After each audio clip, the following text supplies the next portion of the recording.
हर हर महादेव दोस्तों। 15 फरवरी 2026 महाशिवरात्रि के दिन बस ले आना, काला धतुरा के फूल और धतुरा की जड़ और कर लेना। यह प्राचीन काल के समय का महा उपाय भगवान भोलेनाथ के आशीर्वाद से जीवन के हर कष्टों से तुरंत मिल जाएगी। आपको मुक्ति, आपकी हर मनोकामना होगी, पूरी खुशियों से भर जाएगा, आपका घर परिवार बन जाओगे, आप करोड़पति। दोस्तों, महाशिवरात्रि फाल्गुन माह के कृष्ण पक्ष की चतुर्दशी तिथि को मनाई जाती है। महाशिवरात्रि का पर्व भगवान भोलेनाथ और माता पार्वती को समर्पित है। इस दिन माता पार्वती और भगवान शिव शादी के बंधन में बंधे थे, इसलिए इस दिन माता पार्वती और भगवान शिव जी की पूजा अर्चना करने से व्यक्ति को सुख और सौभाग्य का आशीर्वाद प्राप्त होता है। हिंदू पंचांग के अनुसार इस बार यह पावन तिथि 15 फरवरी 2026 को पड़ रही है। माघ माह के कृष्ण पक्ष की चतुर्दशी तिथि का प्रारंभ 15 फरवरी को सुबह 11:05 पर होगा। पंचांग के अनुसार चतुर्दशी तिथि का समापन 16 फरवरी को सुबह 8:54 पर होगा। इसीलिए इस साल महाशिवरात्रि का पावन पर्व 15 फरवरी को मनाया जाएगा। दोस्तों, शास्त्रों के अनुसार बताया जा रहा है कि इस बार महाशिवरात्रि पर कुल 52 तरीके के शुभ योग बन रहे हैं, जिसमें शिव योग, धन योग, इंद्र योग, ब्रह्म योग, सतलज योग, नक्षत्र योग, गृहस्थ योग जैसे कुल 52 तरीके के शुभ योग बन रहे हैं। और ऐसी महाशिवरात्रि का समय पूरे 90 वर्षों बाद आया है। और अगर आप इस महाशिवरात्रि के दिन ब्रह्म मुहूर्त में सुबह सोकर उठते हैं, पूरे दिन का व्रत रखते हैं, किसी पवित्र नदी में जाकर स्नान करते हैं, पूरे दिन भगवान भोलेनाथ की पूजा पाठ करते हैं, तो न केवल आपको अपने जीवन की समस्त प्रकार की परेशानी, कष्ट और दिक्कतों से मुक्ति मिल जाएगी, बल्कि एक ही दिन के उपाय से आपके जीवन में एक चमत्कारी और सकारात्मक बदलाव आएगा।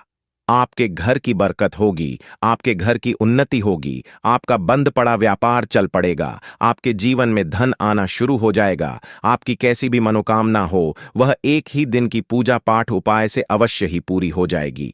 लेकिन दोस्तों, अगर आप किसी कारणवश अगर इस महाशिवरात्रि के दिन ब्रह्म मुहूर्त में सोकर नहीं उठ सकते हैं, किसी पवित्र नदी में जाकर स्नान नहीं कर सकते हैं, पूरे दिन का व्रत नहीं रख सकते हैं, लेकिन अगर आप इस दिन सिर्फ और सिर्फ धतूरे का फूल और फल और उसकी जड़ ले आते हैं और शिव पुराण के अनुसार इनका उपाय कर लेते हैं, इतना सा ही उपाय करने मात्र से भगवान शिव का आपको वह आशीर्वाद मिलेगा, जिसके बाद आपकी कैसी भी मनोकामना हो। मान लीजिए आप लंबे समय से नौकरी की तैयारी कर रहे थे, आपकी नौकरी लग जाएगी, आपका बंद पड़ा व्यापार चल पड़ेगा, जिस बीमारी से आप बहुत परेशान थे, उस बीमारी से आपको मुक्ति मिल जाएगी। आपके जीवन में धन आना शुरू हो जाएगा, आपके जीवन में जो धन आएगा उसमें वृद्धि होगी और आने वाला समय आपका बहुत ही कल्याणकारी होगा, बहुत ही सौभाग्यशाली होगा। दोस्तों, अब आप सोच रहे होंगे कि एक धतुरा के फूल और उसकी जड़ का उपाय करके आपको भगवान भोलेनाथ का आशीर्वाद कैसे मिल सकता है और अपने जीवन की समस्त प्रकार की परेशानियों से कैसे मुक्ति मिल सकती है। तो आपकी जानकारी के लिए बता दें, जब समुद्र मंथन हुआ था तो उसमें से कई चीजों के साथ विष भी निकला था, जिसकी वजह से हर जगह त्राही त्राही मच गई थी। भगवान शिव ने उस विश्व को धारण कर लिया था, जिसकी वजह से भगवान भोलेनाथ का गला नीला पड़ गया था। इसलिए भगवान शिव को उस दिन से नीलकंठ भी कहा जाने लगा था। दोस्तों, विष पीने के बाद भगवान शिव बहुत व्याकुल होने लगे थे। जो विष था वह भगवान भोलेनाथ के मस्तिष्क पर चढ़ गया था, जिसकी वजह से काफी ज्यादा समस्याएं उत्पन्न होने लगी थीं। इसी स्थिति में आदि शक्ति प्रकट हुई और उन्होंने देवताओं से कहा कि भगवान भोलेनाथ के ऊपर झड़ी बूटियां वाला जाल डाला जाए। तब जितने भी देवी देवता थे, उन्होंने जल में कई जड़ी बूटियां को रखा, जिसमें सबसे ज्यादा अधिक मात्रा किसी जड़ी बूटी थी, वह धतुरा की जड़ की थी। दूसरी तरफ भगवान शिव जी के मस्तिष्क पर धतूरे के फल को रखा गया और इसी जल से और धतूरे के फूल और फल से भगवान भोलेनाथ को बहुत ज्यादा शीतलता प्राप्त हुई थी। शास्त्रों के अनुसार उस दिन के बाद बताया जाता है कि अगर भोलेनाथ को धतूरे का फूल फल अर्पित किया जाए तो भगवान भोलेनाथ जी एक व्यक्ति को तुरंत अपना आशीर्वाद दे देते हैं। वेद पुराणों में तो यहां तक लिखा हुआ है कि अगर भगवान भोलेनाथ की पूजा में आप धुरा के फल और फूल का इस्तेमाल नहीं करते हैं तो दोस्तों वह पूजा संपन्न नहीं मानी जाती है। और अगर आपने इस महाशिवरात्रि 15 फरवरी के दिन शिव पुराण के अनुसार धतुरा के फल फूल और जड़ का उपाय सही मुहूर्त पर विधि विधान से उस तरीके से कर लिया जैसा आपको हम इस वीडियो में बताने जा रहे हैं, तो यकीन मानिए इतना ही उपाय करने भर से साक्षात भगवान भोलेनाथ का आपको वह आशीर्वाद मिलेगा। इसके बाद आपके जीवन का हर कष्ट जड़ से नष्ट हो जाएगा। आपकी कैसी मनोकामना होगी वह पूरी हो जाएगी। आपके घर की बरकत होगी, आपके घर की उन्नति होगी, आपके जीवन में धन आना शुरू हो जाएगा। और मान के चलिए भगवान शिव के आशीर्वाद से फिर आने वाले समय में आपको किसी भी प्रकार की परेशानी का सामना नहीं करना पड़ेगा, क्योंकि दोस्तों भगवान भोलेनाथ अगर किसी व्यक्ति को आशीर्वाद दे दे तो उस व्यक्ति का साक्षात्कार भी कुछ नहीं बिगाड़ सकता है।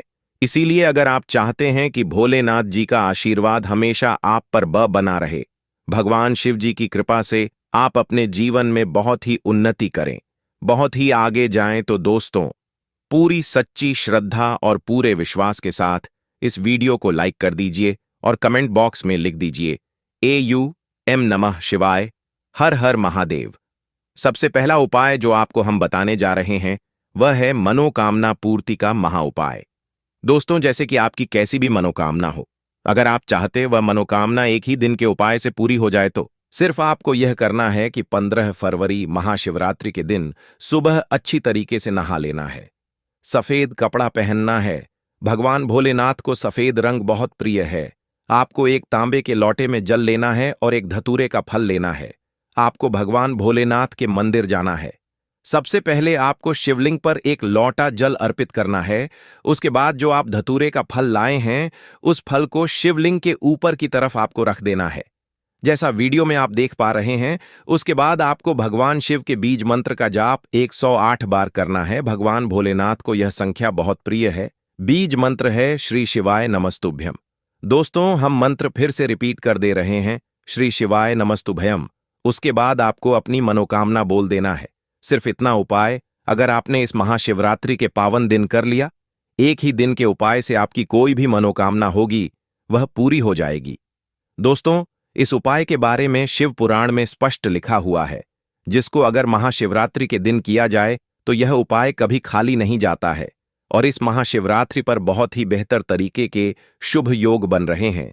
और अगर आपने यह उपाय महाशिवरात्रि पर कर लिया तो यकीनन दोस्तों आपकी जो भी मनोकामना होगी वह अवश्य ही पूरी हो जाएगी। दोस्तों दूसरा उपाय है बीमारी से मुक्ति पाने का महा उपाय। दोस्तों अगर आप लंबे समय से बीमार चल रहे हैं, आप लाखों करोड़ों रुपए खर्च कर चुके हैं, लेकिन आपको कोई किसी प्रकार का कोई लाभ नहीं मिल रहा है, आप इस चीज को लेकर के बहुत ज्यादा परेशान हो चुके हैं, तो सिर्फ आपको यह करना है कि महाशिवरात्रि के दिन धतूरे की जड़ कहीं से भी प्राप्त कर लेना है। सुबह के वक्त अच्छी तरीके से नहा लेना है। आपको सफेद कपड़ा पहनने के बाद एक लौट जल लेना है और धतूरे की जड़ लेना है। भगवान भोलेनाथ के मंदिर जाना है। सबसे पहले आपको भगवान भोलेनाथ के मंदिर जाने के बाद शिवलिंग पर एक लोटा जल अर्पित कर देना है। उसके बाद आपको धतूरा के पौधे की जड़ को अपने हाथ में पकड़ना है और 108 बार ओम नमः शिवाय, हर हर महादेव बोलना है। उसके बाद इसी धतूरा पौधे की जड़ को आपको तांबे की ताबीज में रख लेना है और अपने गले में धारण कर लेना है। सिर्फ इतना उपाय अगर आपने इस महाशिवरात्रि के दिन कर लिया तो जिस बीमारी से आप बहुत ज्यादा परेशान हैं, कष्टों से गुजर रहे हैं, उस बीमारी से आपको जरूर मुक्ति मिल जाएगी। आप बिल्कुल स्वस्थ हो जाएंगे, बिल्कुल सही हो जाएंगे। भगवान भोलेनाथ के आशीर्वाद से आने वाला समय आपका बहुत ही कल्याणकारी होगा, बहुत ही सौभाग्यशाली होगा। तो इस उपाय को करना मत भूलिए। और अगर अभी तक आपने वीडियो को लाइक नहीं किया है, अभी वीडियो को लाइक कर दीजिए। दोस्तों अगला उपाय है घर के बच्चों के भविष्य को संवारने का महा उपाय। दोस्तों अगर आपके घर का बच्चा पढ़ाई नहीं करता है, आपके घर का बच्चा पढ़ाई में बहुत कमजोर है, तो यहां पर सिर्फ आपको क्या करना है कि इस महाशिवरात्रि के दिन कहीं से भी आपको एक धतूरा का सफेद फूल तोड़ करके लाना है। भगवान भोलेनाथ के मंदिर जाना है। आपको सबसे पहले मंदिर जाने के बाद आपको शिवलिंग पर एक लोटा जल अर्पित कर देना है। जो फूल आप लाए हैं धतूरे पौधे का, इसको आपको शिवलिंग से छुआ लेना है। और अपने हाथ में पकड़ने के बाद भगवान शिव के बीज मंत्र का जाप फिर से 108 बार आपको करना है। बीज मंत्र है श्री शिवाय नमस्तुभयम। हम फिर से रिपीट कर दे रहे हैं दोस्तों, श्री शिवाय नमस्तुभयम। अब आपके घर वापस आ जाना है। जो यह फूल है इसको किसी किताब में दबा देना है आपको और अपने बच्चों के कमरे में उस किताब को रख देना है। सिर्फ इतना उपाय अगर आपने इस महाशिवरात्रि के दिन कर लिया तो दोस्तों आपके बच्चे का मन पढ़ने में लग जाएगा। आपका बच्चा पढ़ाई लिखाई में बहुत विद्वान हो जाएगा। आपका बच्चा आपका कुल का नाम रोशन करेगा और उसका भविष्य सुधर जाएगा। दोस्तों, यह एक ऐसा उपाय है जो महाशिवरात्रि के दिन किया जाए तो यह उपाय कभी खाली नहीं जाता है। तो इस उपाय को करना मत भूलिए। तो दोस्तों, आज के लिए बस इतना ही। अगर आपको यह जानकारी पसंद आई हो तो वीडियो को लाइक करके अन्य लोगों के साथ साथ भी शेयर करें। साथ ही चैनल को सब्सक्राइब अवश्य करें। अंत तक जुड़े रहने के लिए आप सभी का धन्यवाद।